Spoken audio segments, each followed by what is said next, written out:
pathetic. Couldn't believe and it's it. entirely down to Tuchel. Nobody else. Terrible Tuchel. performance, terrible substitutions. I mean, he talks about, at the end of the game, he says, well, we were too offensive, we were too attacking, we didn't sort of protect the. Well, then why change a forward for a forward? Yeah. Why did you bring Havertz on, who lost the ball and then they broke away and scored? Right. Why didn't you bring Chalobah on, and send a message out to the team that you've actually got to be more solid? I thought he got it completely wrong. I thought his selection. Well, you're saying give it Emma Hayes to the end of the season? I am. I wouldn't get rid of him. I'd suspend him for 2 weeks because I think basically, it's well publicised that his wife and him have separated, and and it's difficult for anybody to go through that. Yeah. And I think you have to presume that somehow it's affecting him because he's just not he's not showing the same enthusiasm. He's not making the right decisions. I just think I just thought there's been a lot going on at the club, and he's front of house for everything. It hasn't affected the on. Women's team, has it? No. They've also had uncertainty. It's no excuse. It's not good enough, and it makes it difficult for Chelsea. They've really got to.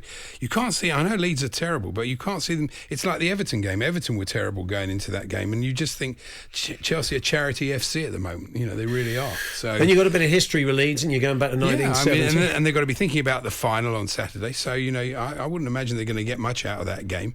And they need 2 wins from their last 2 games. Yeah. And I think it's going to be difficult. You got Arsenal and potentially Tottenham breathing down your neck. Certainly Arsenal. A draw. If the Spurs and Arsenal draw, they can both definitely qualify for the top 4. Well, definitely. I don't think Tottenham want to be risking that. They need to win. They need to win. Yeah. But if Tottenham win, then the only result that really suits Chelsea is Arsenal winning.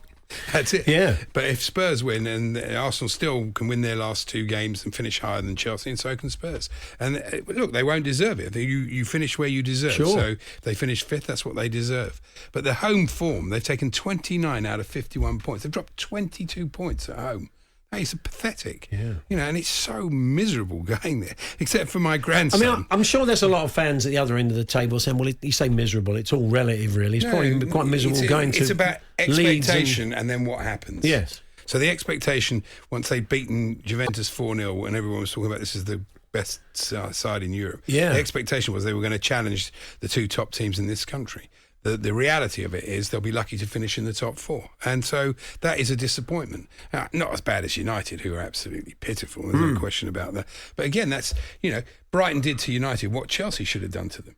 And had the opportunity to do to them, but didn't do it. And that's been the story all things. But I say my grandson, he doesn't feel about it as the way I do, because he's been to the last 2 games. He went on Saturday. How old is he, Andy? He's 5. Okay, yeah. But he's properly into it, isn't he? Yeah, a lot of 5-year-olds, haven't got that sort of a commitment to it, but he's fully committed to the whole 90 minutes. To the project. He's incredible. Yeah. But so I was sitting somewhere else because he took my seat and with his father, my son. And so, I bet you learned some new swear words up there, didn't you? No, I probably did. But the thing is, my son says it's very enjoyable watching the game with him because he doesn't get angst. He can't get too upset, so he just has to sort of stay level-headed. So anyway, I sent him a message at the end of the game saying, Rafi must have enjoyed those 2 strikes from Lukaku, so right in front of him. Yeah. He said, oh, yeah, he loved them. He said, but he was pretty pleased with the Wolves equaliser as well, to be fair.